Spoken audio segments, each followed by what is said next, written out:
मुसलमानों का समर्थन न मिलने से विपक्षियों की सांसें अटकने लगी। अगर पार्लियामेंट में ना हुआ तो ठीक, वरना रास्ते पर उतरकर बिल रोकेंगे और दुनिया भर की नजरें अपनी ओर तक खींचेंगे। यही कांग्रेस की नीति थी, यही कांग्रेस की प्लानिंग थी, जो कि भाजपा के सही स्ट्रैटेजी।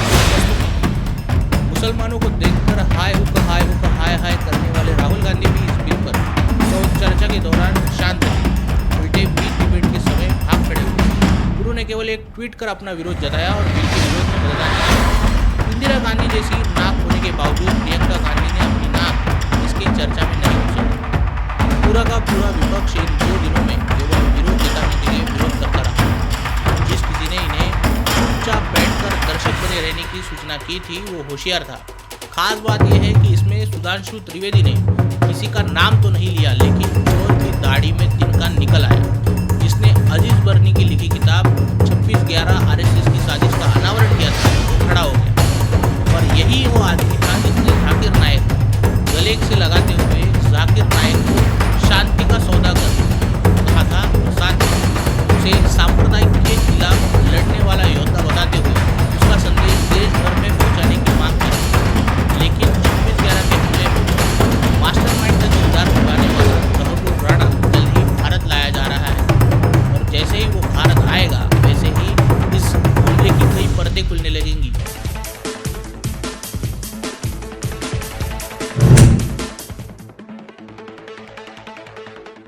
नमस्कार, न्यूज़ डंका के बात पते की में आपका स्वागत है। पिछले 3-4 दिनों से देश में वक्फ का मुद्दा गर्म है। भाजपा ने अल्पमत की सरकार होने के बावजूद भी जिस विश्वास के साथ अपने सहयोगी दलों और मुस्लिम समाज को साथ लाकर वक्फ संशोधन को पारित कराया है, वो बड़ा ही सराहनीय था। देखा जाए तो इस बिल में जो प्रावधान शामिल किए गए हैं वो रेसिप्रोकल न होकर भविष्य के लिए लागू होंगे। साथ ही वक्फ बोर्ड के धन पर नियंत्रण बनाया गया है। संपत्ति को कब्जाने पर नियंत्रण भी होगा। हालांकि सरकार की संपत्ति को छोड़कर वक्फ द्वारा हड़प की गई कोई और संपत्ति को वापस पाने के लिए इसमें कोई प्रावधान नहीं किया गया है। साथ ही एक तरफ देखा जाए तो राष्ट्रीय मत के अनुसार भारत में वक्फ व्यवस्था ही गैर जरूरी है और ये व्यवस्था राष्ट्रघातकी भी है। लेकिन भाजपा ने सहयोगी दलों को मनाने के लिए और मुल्लाओं द्वारा समाज को अस्थिर करने की योजनाओं को पस्त करने के लिए सीमित लेकिन कारगर रास्ता चुना।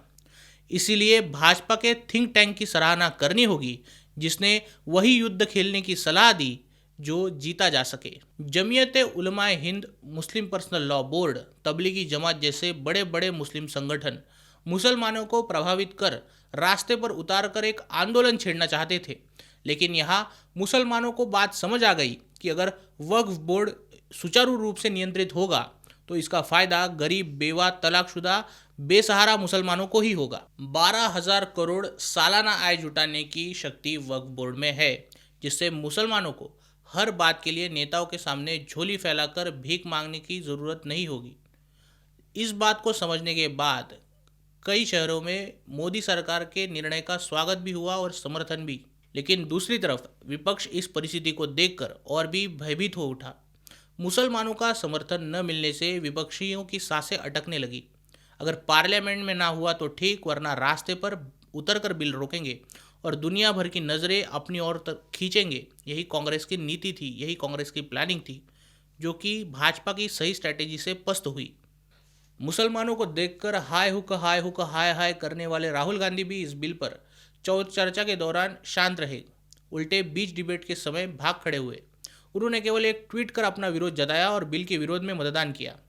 इंदिरा गांधी जैसी नाक होने के बावजूद प्रियंका गांधी ने अपनी नाक इसकी चर्चा में नहीं घुसेड़ी। पूरा का पूरा विपक्ष इन 2 दिनों में केवल विरोध जताने के लिए विरोध करता रहा। अब जिस किसी ने इन्हें चुपचाप बैठकर दर्शक बने रहने की सूचना की थी वो होशियार था। सराहना तो उसकी भी होनी चाहिए, क्योंकि राहुल गांधी और प्रियंका वाड्रा इस बिल पर जितना मुंह खोलते उतना गैर मुस्लिम विरोध की दलदल में धंसते जाते, क्योंकि वक्फ बिल का सबसे बड़ा विक्टिम गैर मुस्लिम है। वक्फ बिल ने अब तक सबसे ज़्यादा ज़मीनें गैर मुस्लिमों की छीनी है। इसलिए अगर गैर मुसलमानों में रिलेवेंस बनाए रखना है, खासकर हिंदू, सिख और क्रिश्चियन समाज में, तो इन दोनों का शांत रहना ही समझदारी भी था। अब ये सब तो फिर भी ठीक था, लेकिन दिग्गी राजा सदन में चर्चा के समय सेल्फ गोल कर गए। जब सुधांशु त्रिवेदी ने सदन में विपक्ष के मुसलमानों पर बरसाए जाने वाले ढोंगी प्रेम पर अपनी बात रखना शुरू किया तो उन्होंने कहा कि भाजपा हमेशा से राष्ट्रवादी मुसलमानों का सम्मान करते आई है। भाजपा वीर अब्दुल हमीद जैसे, एपीजे अब्दुल कलाम जैसे लोगों का सम्मान करते आई है, जबकि धर्मनिरपेक्षता के नाम पर मुस्लिम तुष्टीकरण करने वाली इंडी गठबंधन के नेता यासीन मलिक, याकूब मेनन और इशरत जहां जैसे लोगों का समर्थन करते आए हैं। साथ ही सुधांशु त्रिवेदी ने यह भी कहा कि 26/11 को आरएसएस की साजिश बताने वाले और जाकिर नाइक को शांति का सौदागर कहने वाले भी सदन में बैठे हैं। खास बात यह है कि इसमें सुधांशु त्रिवेदी ने किसी का नाम तो नहीं लिया, लेकिन चोर की दाढ़ी में तिनका निकल आया। जिसने अजीज बर्नी की लिखी किताब 26/11 आरएसएस की साजिश का अनावरण किया था, वो खड़ा हो गया। और यही वो आदमी था जिसने जाकिर नाइक को गले से लगाते हुए जाकिर नाइक को शांति का सौदागर कहा था और साथ ही उसे सांप्रदायिक के खिलाफ लड़ने वाला योद्धा बताते हुए उसका संदेश देश भर में पहुंचाने की मांग की थी। दिग्गी चाचा को सुधांशु त्रिवेदी की बात से मिर्ची लगी थी। वो खड़े होकर इस दावे को खारिज करने की नाकाम कोशिश करने लगे। जब तक दिग्विजय सिंह को पता चलता कि उन्होंने उड़ता तीर ले लिया है, तब तक समय निकल चुका था।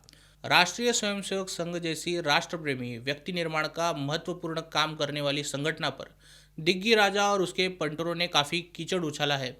केवल दिग्गी राजा ही नहीं, हर कांग्रेसी नेता की इतिहास की करतूतों को खंगाल कर देखोगे तो ऐसा ही काला चेहरा आपके सामने आएगा। आज भले वो नेता चाहे पार्टी बदल कर गए हो, किसी और भी पार्टी में हो, लेकिन उनका हिंदू विरोध का इतिहास उन्हें उनका पीछा नहीं छोड़ने वाला। हालांकि इस बार दिग्विजय सिंह विषय को डाइवर्ट कर गुजरात दंगों की ओर ले गए, लेकिन जनता इतनी भी भुलक्कड़ नहीं है कि हिंदू आतंकवाद को सिद्ध करने के लिए लगाए गए इतने बड़े आरोपों को भूल जाएगी। कई बार जानकार और विश्लेषकों के बातों बातों में चर्चा में जिक्र होता है कि 26/11 का पाकिस्तान द्वारा किया गया हमला 2 लक्ष्यों को हासिल करने के लिए किया गया था। एक कि भारत में अंधाधुंध रक्तपात कर भारतीयों को डराया जाए, दहशत का माहौल बनाया जाए, और दूसरा कि इस हमले से भारत में एक ऐसा नैरेटिव बनाया जाए कि हिंदू आतंकवादी हैं जो अपने ही देश के लोगों पर हमले करते हैं। और इसीलिए कसाब के हाथ में कलावा और हिंदू नाम से भी आईडी कार्ड दिया गया था। अगर कसाब जिंदा न पकड़ा गया होता तो आज 26/11 के हमलों का दोष हिंदुओं के ऊपर मढ़ा गया होता। और ऐसा करने में अजीज बर्नी की लिखी किताब 26/11 आरएसएस की साजिश ने बड़ा रोल प्ले किया होता, जो कि हिंदुओं की खुशकिस्मती थी कि ऐसा नहीं हुआ। लेकिन 26/11 के हमले में मास्टरमाइंड का किरदार निभाने वाला तहव्वुर राणा जल्द ही भारत लाया जा रहा है। और जैसे ही वो भारत आएगा, वैसे ही इस हमले की कई परतें खुलने लगेंगी। बड़े बड़े नाम सामने आएंगे, उनकी पूछताछ, जांच, पड़ताल, ये सब होगा। इन बड़े नामों में हिंदू संगठन का नाम बदनाम करने और जाकिर नाइक को हीरो बनाने के चलते जांच विभाग की एक वक्र दृष्टि दिग्विजय सिंह पर पड़ना लाजमी है। ऐसे में दिग्विजय सिंह की सदन में ही इन आरोपों को खारिज करने की बौखलाहट इस बात का मानो सबूत थी कि उन्होंने ऐसा किया था। राहुल गांधी और प्रियंका वाड्रा की तरह दिग्विजय सिंह अगर मौनम सर्वार्थ साधनम का मंत्र पढ़कर सदन में आते तो उड़ता तीर लेकर अपनी ही किरकिरी न करवाते। जब अब जिनके ध्यान में नहीं था वो भी ढूंढेंगे कि दिग्विजय सिंह ने 26/11 आरएसएस की साजिश इस पुस्तक का अनावरण किया था। आपको क्या लगता है, कमेंट सेक्शन में ज़रूर कहिए। वीडियो अच्छी लगी हो तो लाइक कीजिए, दोस्तों के साथ शेयर कीजिए और न्यूज़ डंका हिंदी को सब्सक्राइब कीजिए। मिलते हैं अगले वीडियो में किसी नए विषय के साथ। तब तक नमस्कार।